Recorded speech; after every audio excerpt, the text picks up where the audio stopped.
राधे। जय श्री कृष्णा। पिता के यज्ञ में जब शिव जी ने सती को जाने के लिए मना किया था, मैत्री जी कहते हैं इस कारण ससुर और जमात में दक्ष और महादेव जी में बहुत दिनों तक बैर बढ़ा ही रहा। जब ब्रह्मा जी ने दक्ष को सब प्रजापतियों का स्वामी बना दिया, तब दक्ष को बड़ा अभिमान हो गया और उन्होंने सबसे उत्तम रूप में किंतु अभिमान सहित अपना एक ऐसा वाजपेयी यज्ञ करने का आयोजन कराया कि जिसमें सब ब्राह्मण ऋषियों का तिरस्कार हो जावे।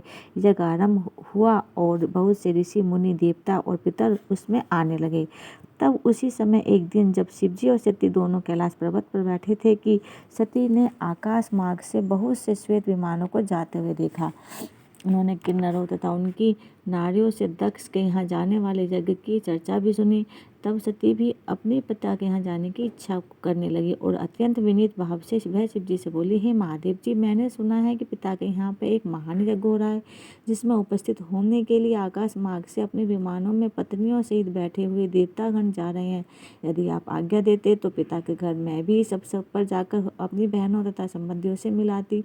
आप दया करके मुझे मेरे प्रार्थना स्वीकार करें और मुझे मेरे पिता के यहाँ जाने की आज्ञा दें। सती की उत्सुकता भरे शब्दों को सुनकर यहाँ एक और शिवजी भ्रम सहित हुए, वहीं उनको दक्ष द्वारा कहे हुए कुट वचनों का भी स्मरण हो गया। उन्होंने संयम वाणी में सती से कहा, मैं ये जानता हूँ कि परम वैभवशाली पिता तुम्हारे पिता का तुम पर अबाध प्रेम है, किंतु मेरी अर्धांगिनी होने के नाते तुमको वहाँ सम्मान नहीं प्राप्त होगा, क्योंकि दक्ष मुझसे द्वेष रखते हैं। संभव है कि इसमें तुमको शंका हो और तुम यह कहो कि जब मेरे यज्ञ के अवसर पर तुम्हारे पिता दक्ष जी आए थे, तब उनके असम्मान में तो मैं क्यों नहीं उठ खड़ा हुआ। त्रिलोकाचार की सभ्यता के विरुद्ध है, परंतु ज्ञानी संसारिकता से दूर रहते हैं और कभी कभी उन्हें इसकी गम नहीं रहती। फिर मैं तो सर्वथा ही इंद्रियातीत अंतःकरण का उपासक हूँ।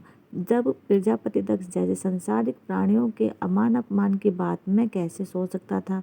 दक्ष को इसी कारण मुझसे असंतुष्ट हो गए और तब से अब तक मुझसे बुरा ही समझते हैं और इसी कारण उन्होंने हमारे ही बैर से तुमको भी भुला दिया और यज्ञ में नहीं बुलाया। तब वहाँ जाने पर यज्ञ में तुम्हें प्रतिष्ठा प्राप्त होगी, इसकी मुझे आशा नहीं है। यदि तुम्हारा हमारा वचन न मानकर उनके घर जाओगी तो निश्चय ही तुम्हारा कल्याण नहीं होगा। प्रतिष्ठा का अपने बंधुओं से अनादर उसकी मृत्यु के समान है। राधे राधे। जय श्री कृष्ण।